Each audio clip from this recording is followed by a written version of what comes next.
Capítulo 1. Una mañana tranquila en San Miguel de los Olivos. Los primeros rayos del sol iluminaban las polvorientas calles de San Miguel de los Olivos, mientras que las aceras, refrescadas con agua, aún conservaban el frescor de la noche. Ese día, Mateo, de 5 años, se sentó a la mesa del desayuno como de costumbre, pero sus ojos no estaban puestos en el pan, sino en los cipreses que se veían desde la ventana. Su padre, Rafael, no pudo soportar ver a su hijo sin tocar la cuchara y le preguntó: «Mateo, ¿tienes hambre?». El niño, como si no hubiera oído la frase, inclinó ligeramente la cabeza y susurró: «Hoy veremos a Lucía». Ya nadie en casa pronunciaba ese nombre en voz alta. Carmen, la abuela de Mateo, se quedó paralizada al dejar la taza de té sobre la encimera. «¿De quién hablas, mi amor?», dijo con voz temblorosa. Mateo, sin levantar la vista, añadió: «De mi madre, en el cementerio. Ayer también estaba allí». Esa frase cambió el ambiente de la habitación. No hubo gritos ni pánico, solo un pesado silencio. Rafael se mordió los labios y dijo: «Ayer no fuimos al cementerio». Mateo negó con la cabeza. «Ustedes no fueron. Yo fui. La puerta estaba abierta». En el rostro de Rafael apareció esa fina línea que oscilaba entre la ira y el miedo. «¿Solo?», dijo. El niño se encogió de hombros. «No estaba solo. Lucía estaba conmigo». Carmen murmuró: «La puerta de esta casa estaba cerrada con llave», como si intentara convencerse a sí misma. En ese momento surgió un detalle difícil de explicar. Mateo, por primera vez desde la muerte de su madre, no mencionó su nombre como un niño que busca a su madre, sino alguien con una cita programada. Cuando Carmen le preguntó: «¿Qué te dijo Lucía?», Mateo se detuvo un momento. «Me dijo: no me busques aquí, búscame junto a la piedra». Rafael se acercó al teléfono que estaba sobre la mesa del desayuno, pero luego desistió, porque nadie a quien pudiera llamar podría explicar fácilmente esa frase. Mateo, sin embargo, tomó un bocado como si nada hubiera pasado y dijo: «Cuando las sombras de los servos se alarguen, estará allí». La frase resultaba extraña, no porque saliera de la boca de un niño, sino porque era tan clara como la medida del tiempo de un adulto. Fuera de la casa, la vida seguía su curso, pero dentro una pesadez crecía en torno a un solo nombre. Carmen, casi como una plegaria, dijo: «Dios mío, protege a este niño». Mateo, al levantarse de la mesa, se volvió por última vez y susurró: «No temáis, Lucía ya no llora». Capítulo 2. Primera cita en el cementerio Jardines del Recuerdo. Hacia el mediodía, Rafael tomó la mano de su hijo y, sin decir nada, condujo el coche hasta el cementerio Jardines del Recuerdo.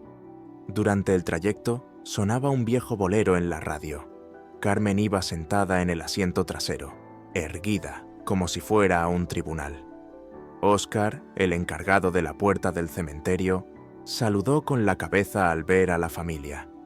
Rafael le preguntó: «¿Pasó algo aquí anoche?», preguntó.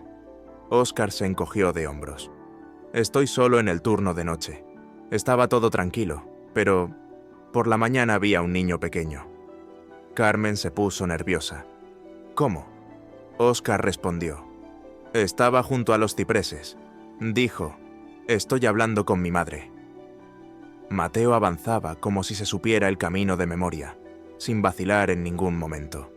Cuando Rafael le dijo desde atrás: «Hijo, más despacio», el niño respondió sin volverse: «Lucía camina rápido, no espera». La certeza de esa frase resonó y se amplificó entre las lápidas. Cuando se acercaron a la tumba de Lucía, Mateo cambió de dirección de repente y se detuvo frente a una lápida de mármol rota que se encontraba a unos pasos. «Es la piedra», dijo. Carmen susurró con asombro: «Pero esa no es la piedra de Lucía». Mateo respondió en voz aún más baja: «Esa piedra sostiene la puerta de abajo». Rafael respiró con dificultad y preguntó: ¿Qué puerta, Mateo? El niño señaló con el dedo el borde del mármol y dijo: Lucía dijo que aquí es más fácil hablar. Los sonidos suben. Carmen cerró los ojos y murmuró: No, no, como si las palabras fueran a invocar la realidad. En ese momento, una joven que pasaba por el cementerio, su vecina Marisol, se acercó al verlos. Rafael le preguntó: Marisol, ¿viste ayer a Mateo? Marisol dudó y luego respondió: Sí, estaba allí, junto a los cipreses. No estaba solo, parecía estar hablando con alguien. Y añadió: Le oí decir: No llores, mamá. Los ojos de Mateo se fijaron por un momento en el vacío. Luego inclinó ligeramente la cabeza, como si respondiera al oído de alguien. Lucía le dice a Rafael que le diga lo del cuaderno azul, dijo. Rafael frunció el ceño. ¿Qué cuaderno?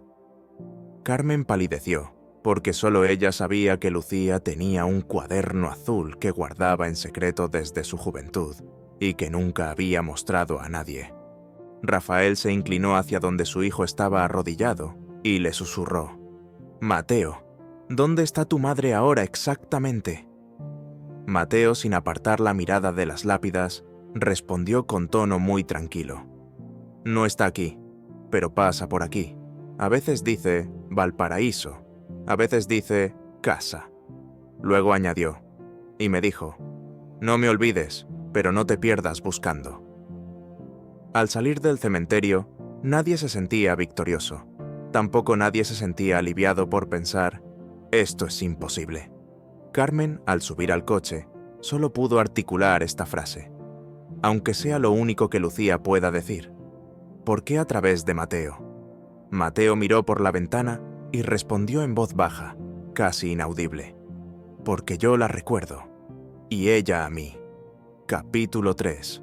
Un niño que conoce Valparaíso. A partir de ese día, el tiempo comenzó a transcurrir de manera diferente en la casa de San Miguel de los Olivos. Mateo ya no se despertaba por las noches, sino que se sentaba en el borde de la cama en la oscuridad y hablaba como si tuviera a alguien frente a él. Rafael se sobresaltó al oír la primera frase que salió por la rendija de la puerta. En Valparaíso, el viento siempre soplaba así. La palabra Valparaíso nunca se había mencionado antes en la casa. A la mañana siguiente, Carmen no pudo resistirse y preguntó: Mateo, ¿de dónde conoces ese nombre? El niño dejó el vaso de leche sobre la mesa y respondió con voz muy clara: Lucía me lo dijo. Ella era joven allí. Las escaleras estaban pintadas. Cuando Rafael dijo: Nunca hemos ido a Chile, Mateo levantó la cabeza. Vosotros no habéis ido, pero Lucía sí, y yo con ella. La expresión nosotros había adquirido un lugar natural en el lenguaje del niño, como si no se tratara de un cuento, sino de un recuerdo común. Carmen preguntó con voz temblorosa: ¿Qué hacía tu madre allí? Mateo respondió sin pensarlo: Mirando el mar, escribía en un cuaderno.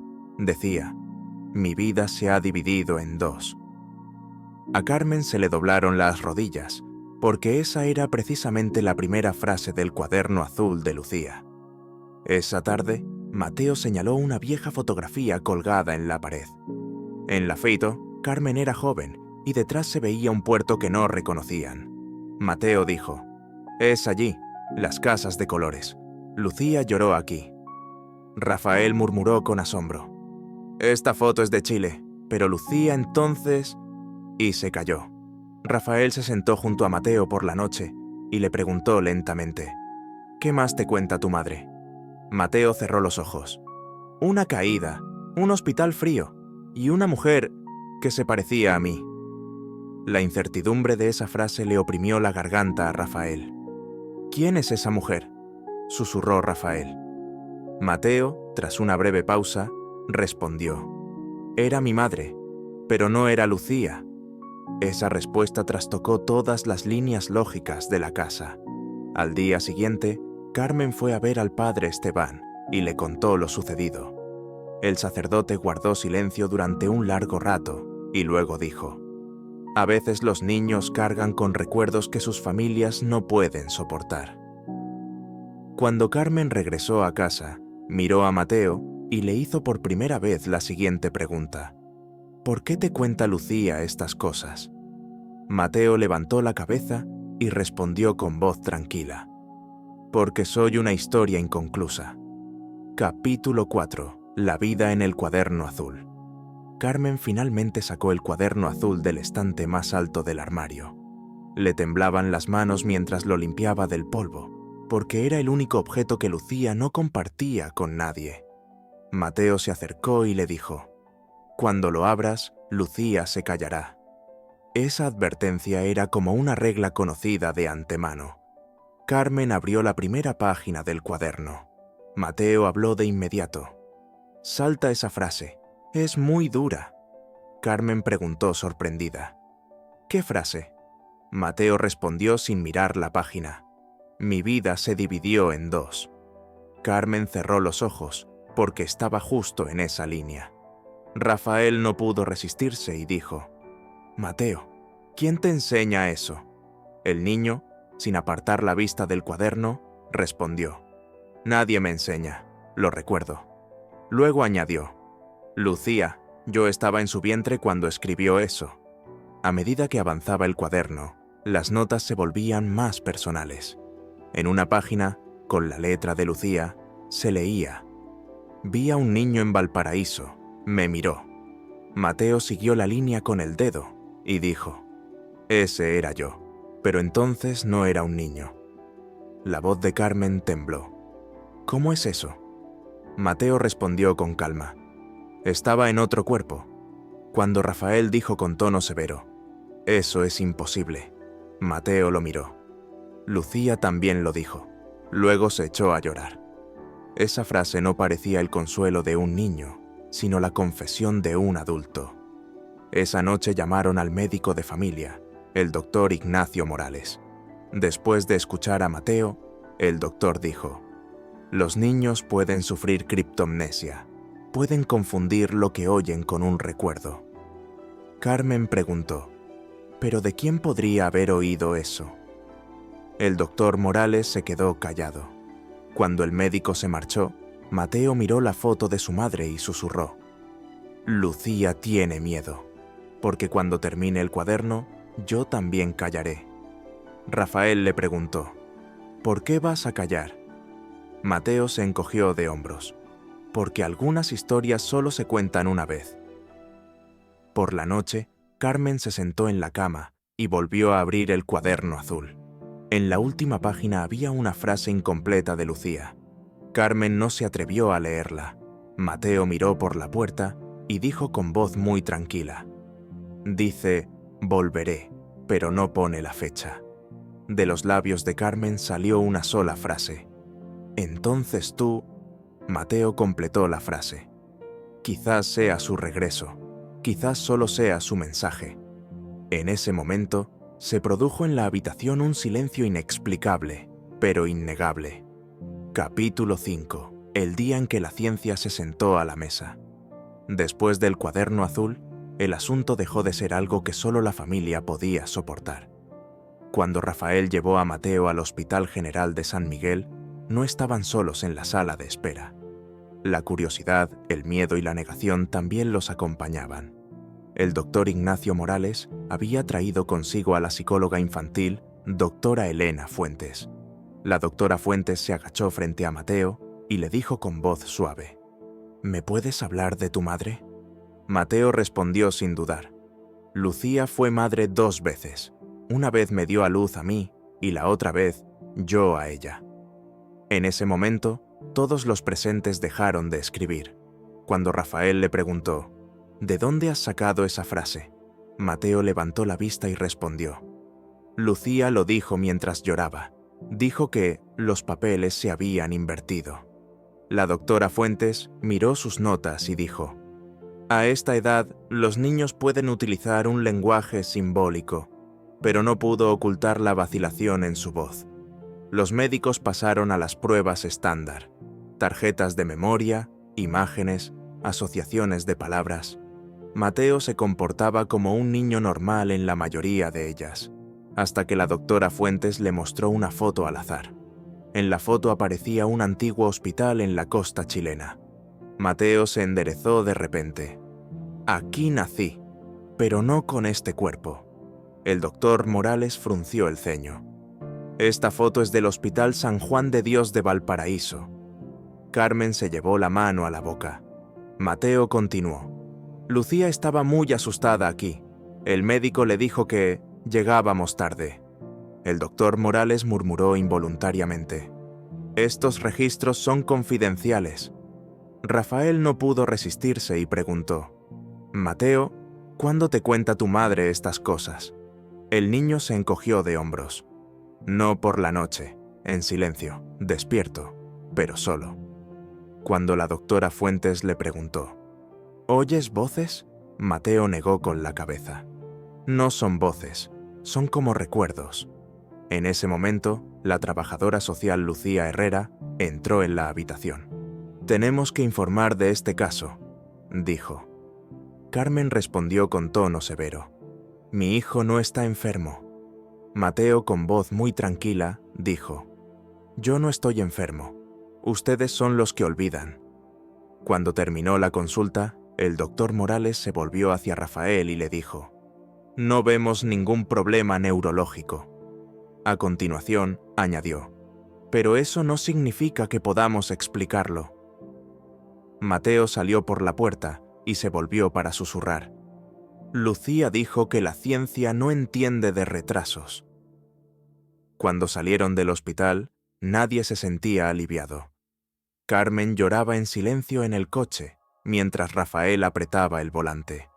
Mateo miró por la ventana y dijo con mucha calma, ahora les toca a ellos tener miedo. Capítulo 6. Registros, contradicciones y testigos silenciosos. El asunto pronto traspasó las fronteras de San Miguel. El antropólogo de la universidad local, el doctor Martín Álvarez, quiso reunirse con la familia cuando se enteró del caso. Rafael dudó, pero Mateo dijo, ese hombre sabe escuchar. Esa frase determinó la decisión. El doctor Álvarez puso una vieja grabadora sobre la mesa y dijo, te haré algunas preguntas. Si no quieres responder, puedes guardar silencio. Mateo negó con la cabeza. Lucía no quiere que me calle. Carmen contuvo la respiración. ¿Cuándo terminó lo que llamas vida pasada?, preguntó el doctor Álvarez.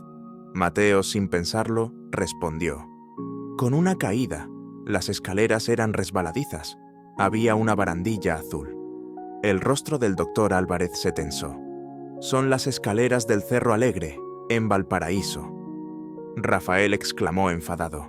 ¿De dónde saca esa información? El doctor Álvarez se mantuvo tranquilo. No lo sé, pero esos detalles no son de dominio público. Mateo intervino. Lucía me perdió allí, y yo a ella. El investigador examinó los antiguos registros del hospital. En un expediente se hablaba de un bebé perdido durante el parto años atrás. Nombre de la madre, Lucía Ramírez. Carmen se derrumbó al ver el expediente. Es mi hija, susurró. El doctor Álvarez se volvió hacia Mateo y le preguntó, ¿cómo se llamaba ese bebé?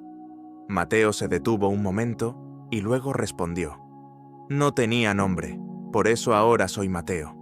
En ese instante, todos los presentes en la sala se estremecieron al mismo tiempo, aunque por diferentes motivos. El padre Esteban, amigo de la familia, también fue llamado a la reunión. La reencarnación no está clara en nuestra fe, dijo, y añadió, pero algunos lazos no se rompen con la muerte. Mateo miró al sacerdote y dijo, Lucía no está enfadada con Dios, solo se precipitó. Rafael tocó el hombro de su hijo y le preguntó, ¿y tú qué quieres? La respuesta de Mateo fue muy clara, que me aceptéis tal y como soy, ni recuerdos, ni fantasías. Carmen llorando dijo, ¿y después? Mateo se encogió de hombros. Después Lucía se irá. El doctor Álvarez cerró el expediente y dijo en voz baja, En este caso, hay tantos vacíos como explicaciones. Mateo se levantó de la mesa y dejó una última frase. Los vacíos son los lugares por donde camina el alma. Esa noche, mientras Rafael apagaba las luces de la casa, Carmen susurró: ¿y si realmente?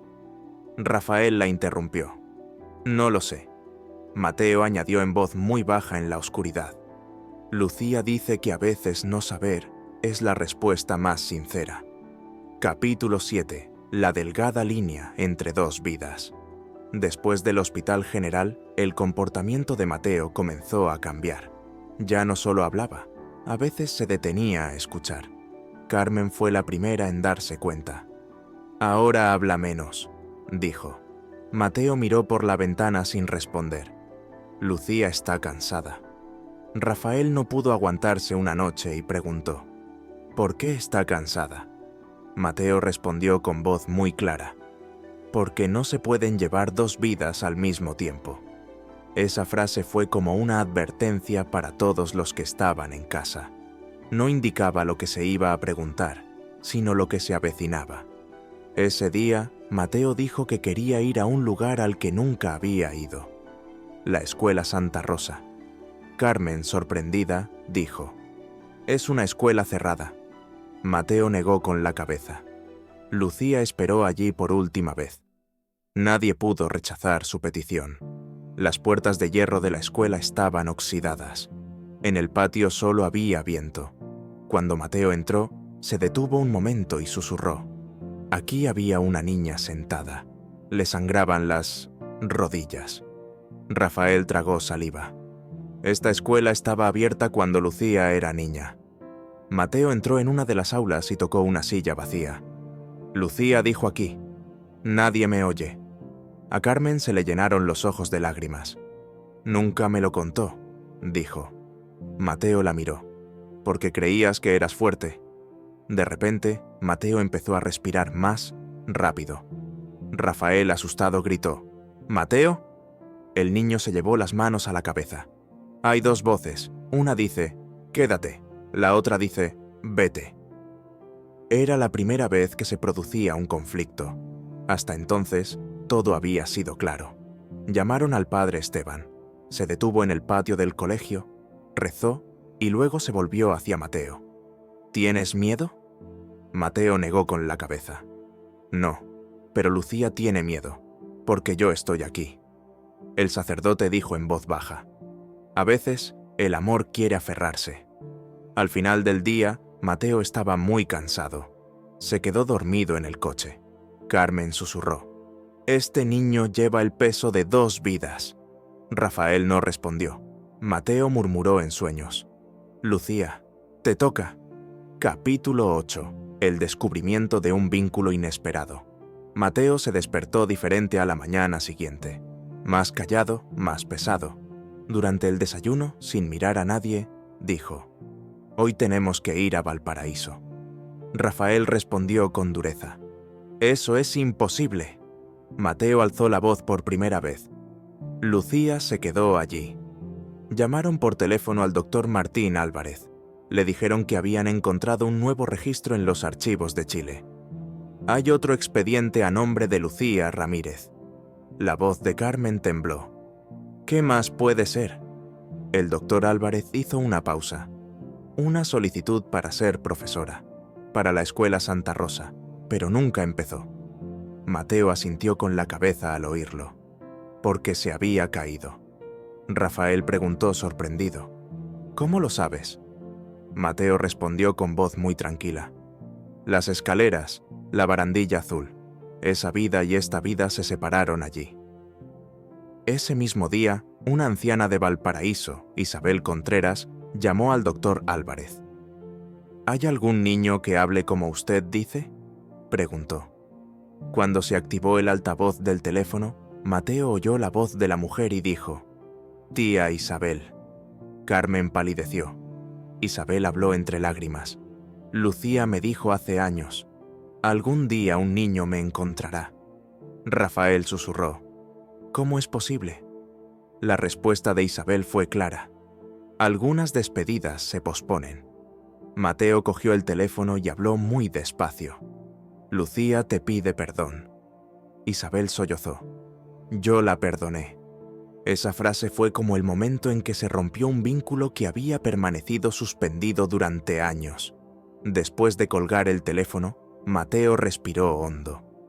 Ahora me siento más ligero, dijo. Carmen lo abrazó. ¿Y Lucía? Mateo se encogió de hombros. Ella también, pero aún no se ha ido. Al caer la noche, Rafael hizo una última pregunta. ¿Por qué te pasó todo esto a ti? Mateo pensó un momento y luego respondió. Porque yo soy tanto el que recuerda como el que es recordado. Esa frase resonó en la casa durante mucho tiempo. Esa noche, antes de dormirse, Mateo susurró. Lucía dice que los lazos a veces nacen antes que el cuerpo.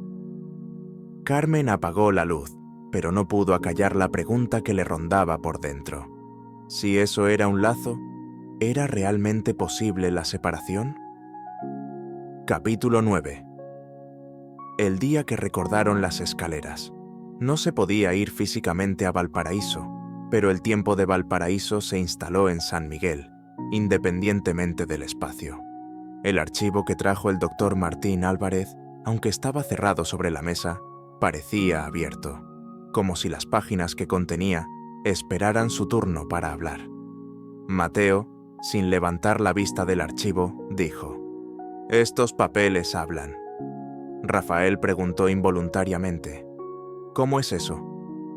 Mateo respondió sin apartar la vista del expediente: «Hablan de los lugares a los que Lucía se apresuraba a ir».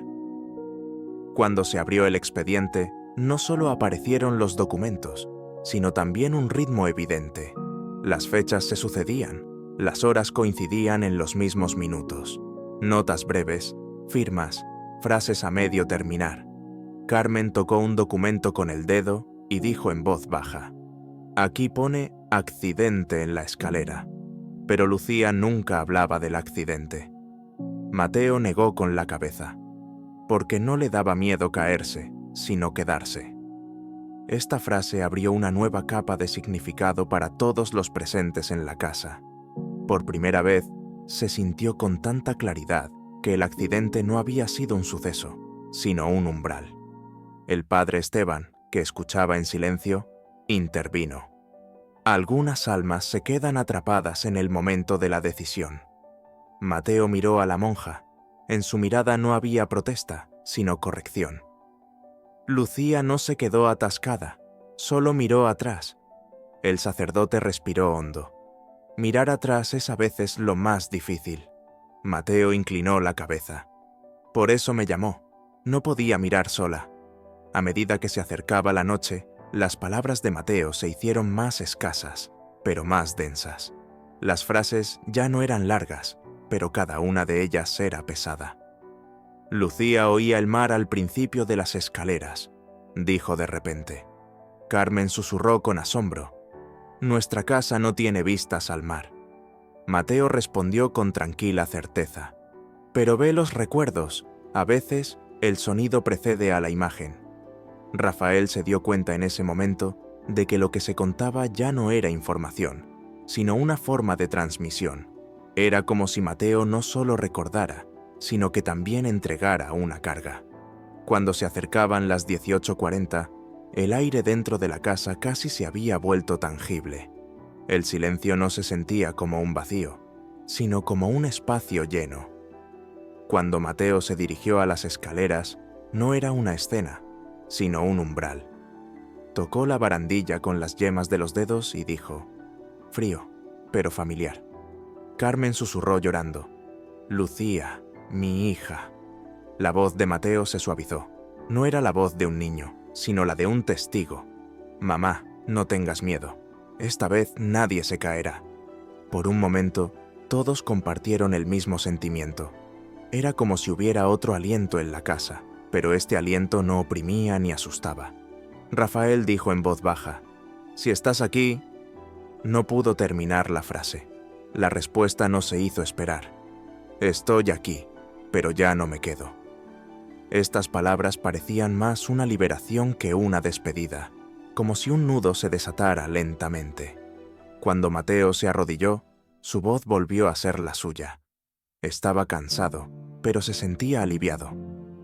Lucía ya no mira las escaleras, dijo. El padre Esteban inclinó la cabeza y preguntó: ¿Entonces se ha ido? Mateo cerró los ojos y pensó un momento. Irse no es la palabra adecuada. Se ha aligerado y ya no tiene que mirar. Capítulo 10. La pregunta que queda tras el recuerdo. Al día siguiente, el silencio en la casa era diferente. No era un silencio vacío, sino lleno. Era como si la casa hubiera exhalado un largo suspiro. Mateo se despertó más tarde. En su rostro se veía una tranquilidad que no se había visto en las últimas semanas. Mientras Carmen preparaba el desayuno, le preguntó con voz cautelosa: ¿Has soñado algo esta noche? Mateo pensó un momento. No, por primera vez no he tenido sueños. Esta respuesta tranquilizó a Carmen, pero también la estremeció. Cuando el doctor Ignacio Morales volvió, habló largo rato con Mateo. Las preguntas ya no se referían a su vida pasada, sino al presente. Las respuestas de Mateo eran adecuadas para su edad. Hablaba de juegos, del colegio, de sus colores favoritos.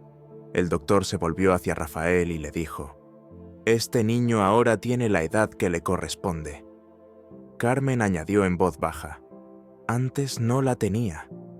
Morales asintió con la cabeza, pero no dio ninguna explicación, porque ya no quedaba ningún síntoma que requiriera explicación.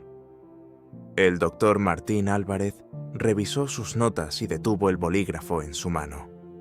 «Lo que más me preocupa es», dijo, «lo que Mateo cuenta es coherente con la línea temporal, pero no con la intensidad emocional».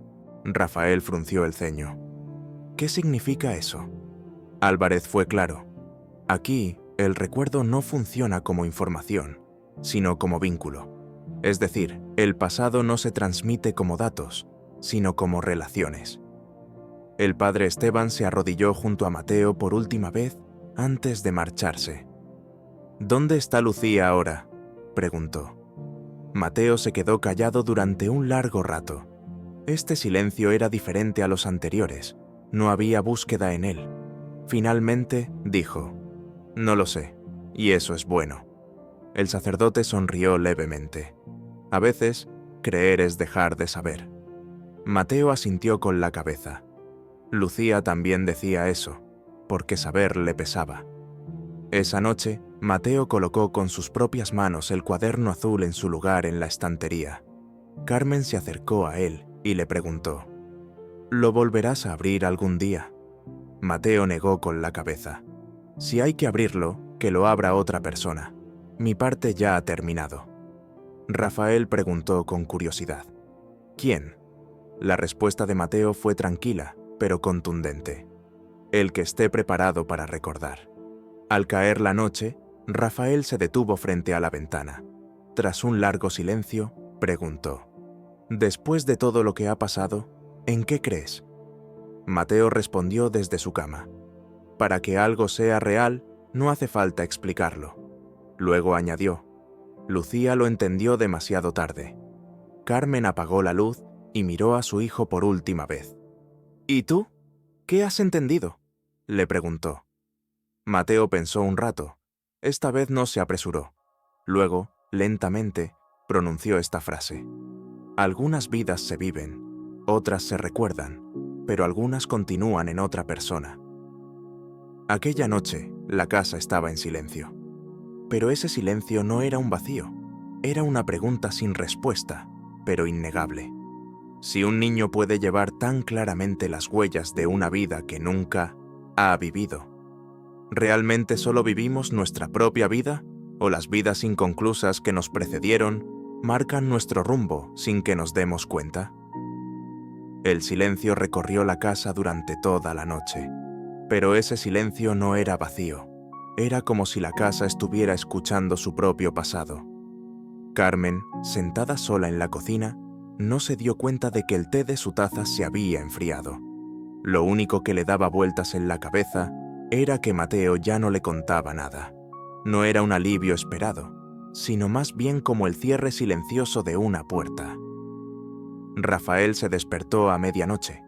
Una tenue luz se filtraba por el pasillo. Se acercó a la habitación de Mateo. El niño dormía, profundo y tranquilo. En las noches anteriores había susurros, murmullos, frases a medias. Ahora solo se oía una respiración regular. Rafael se preguntó, ¿se ha acabado de verdad? Pero esa pregunta era más un intento de acostumbrarse que de buscar una respuesta. Al día siguiente, Mateo fue al colegio. Su profesora, la señora Valdés, apartó a Carmen y le dijo, «Hoy está mucho más, aquí». Carmen entendió lo que quería decir, porque Mateo, por primera vez, había hablado en clase del presente, no del pasado. En la clase de dibujo había dibujado el mar, pero esta vez no había escaleras, solo había horizonte. El doctor Martín Álvarez terminó su informe. Cuando llegó a la última página, se detuvo. Escribió una sola frase bajo el título «Conclusión» y luego la borró. En su lugar, puso la fecha y cerró el expediente.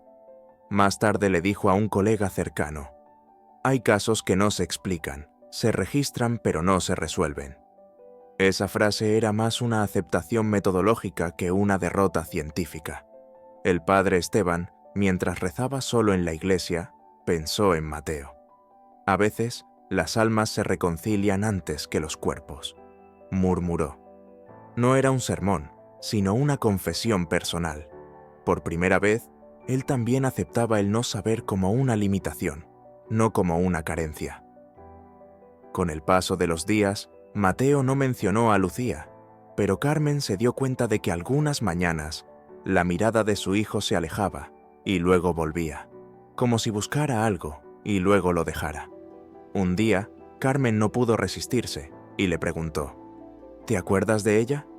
Mateo, tras una breve pausa, respondió, «Sí, pero ya no hablamos». «¿Y eso está bien?», preguntó Carmen. Mateo respondió, «Es lo correcto». La historia parecía terminar ahí, pero lo único que terminaba era el relato. Lo que quedaba era una huella inconmensurable, pero innegable. Porque si un niño podía llevar consigo con tanta claridad una vida que no le pertenecía, ¿recordarnos pertenece realmente o algunos recuerdos siguen vagando hasta encontrar el cuerpo adecuado?